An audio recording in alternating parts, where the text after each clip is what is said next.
Hi, welcome to the Blue Mouse. Today I'm going to teach you how to work a long tail cast on. So instead of a standard cast on where you start with the slip knot, you actually need to estimate a tail because this cast on will use up your tail yarn as well as your working yarn.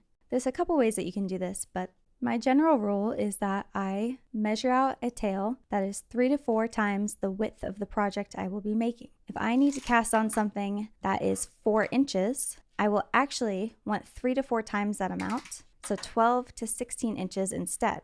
If you're making something that's not very big, you can go ahead and do 3 times, and if it doesn't work, you can rip it out and try 4 times. But if you're making something that has a lot of stitches or is very wide, like a sweater, I suggest taking a piece of tail yarn that is at least 4 times the width or the circumference of your intended cast on. So with something small like this, I could do 3 times. So 1, 2, 3.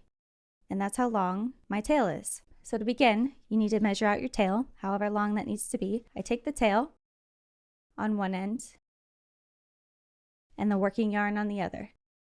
And I'm going to place my needle underneath that yarn. So this is my tail yarn, and this is my working yarn.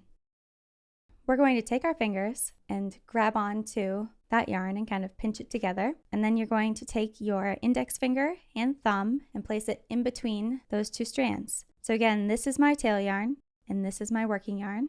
So now we're going to do a few step process. You want to bring your yarn closer to the rest of your hand. Do you see how that creates a loop right there? We want to bring our needle towards us, underneath that strand that is closest to us, kind of in between that thumb loop. And now we're going to grab the yarn that's attached to our index finger and pull it through that loop around our thumb. So take our needle from back to front, grab onto that loop around your index finger, and pull it back through your thumb loop. And then you can release your thumb and tighten it up. The first motion creates 2 stitches, but every repeat of it will only create 1 stitch from here on out. Again, I go ahead and I pinch the yarn, take my index finger and thumb to split them. My thumb has the tail yarn, and my index finger has the working yarn. My thumb kind of creates a loop, remember? So I bring my needle closer to me and go in between the loop around my thumb, and then I grab the index finger yarn, so from back to front, pull it through that loop around my thumb, and release my thumb, and then place my thumb back in between those 2 strands to kind of tighten it up. Now you don't want to pull super tight. You just want to pull tight enough that the stitches are about the same size. So again, grab onto both, split the strands with your thumb and index finger, tail yarn, working yarn, bring your needle close to you, kind of into that loop that your thumb creates, grab that index finger yarn and pull through the thumb loop, and then readjust the size. Again, through the thumb loop, grab the strand, pull it through, readjust. In the thumb loop, grab the strand, pull it through.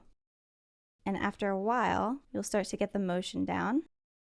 This cast on kind of acts as a first right side row. So when you turn your work after you've cast on all your stitches, you'll be on a wrong side row. So you may have to work 1 setup row before starting your stitch pattern. And there you have it. That is a long tail cast on. I hope that was clear enough for you. If you enjoyed this video, please give it a like and subscribe for more tutorials.